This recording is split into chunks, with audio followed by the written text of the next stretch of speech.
Hey everyone, John here from Bowstone Studios in Pittsburgh, Pennsylvania. Happy Microphone Monday. On Instagram this week, I posted about the Shure Beta 52 microphone. Here it is. If you've never seen one before, it's a Shure Beta 52. Really common low frequency microphone. It's part of the Shure's beta line. So there's like the Beta 57, there's the Beta 91s, which are the proximity boundary microphones. There's the 52, there's the Beta 81s. There's quite a few different models in this line, but this is the one that's typically used for low frequencies. So think bass drums, floor toms, if you so desired, bass guitar amps, those sorts of things. It can work on stage or in the studio. It's really versatile in that way. It's built really well. It's the hard metal steel kind of casing that you're used to with a Shure microphone. So it definitely is extremely durable. I've never even seen one of these with a dented head, which is crazy that they're on the kick drum. They get knocked over all the time, and I never even seen the head basket dent. So that's, I think, pretty impressive. The one I have has always been studio use. I do only have one of these. But I tend to use it on the outside of a kick drum, or more particularly like the outside of the hole of the kick drum. So not so much like on the actual resonant head, but the hole. I will stick this barely in there, and I tend to like the way that sounds.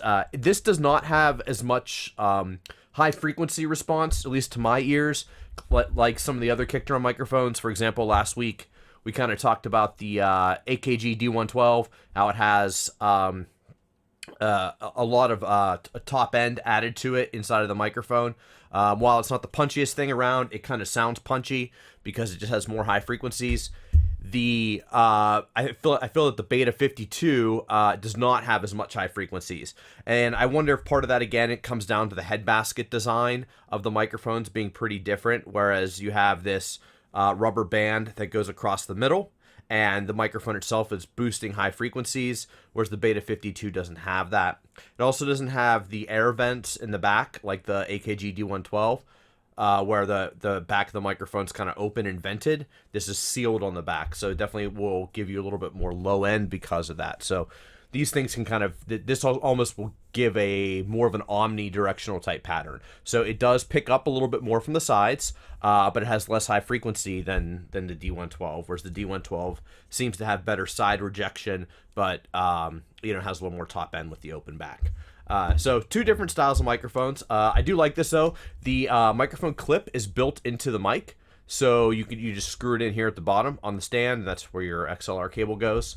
There's a little nut here, butterfly nut, that you can adjust to change the positioning of the microphone to kind of help angle it how you want. Again, my personal preference, inside the hole of bass drum. I think it sounds really good there. I don't necessarily would use it live. It's not my particular live sound choice, but mixed in with something with a little more attack, I think it sounds really good on the in the hole of a bass drum. I also think it sounds really good on a bass amp. So when I want a bass amp, that I want a smoother sound, and but I don't want it to be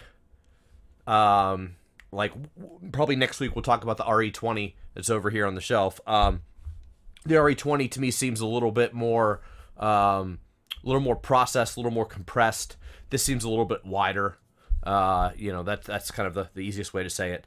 So super cool microphone though.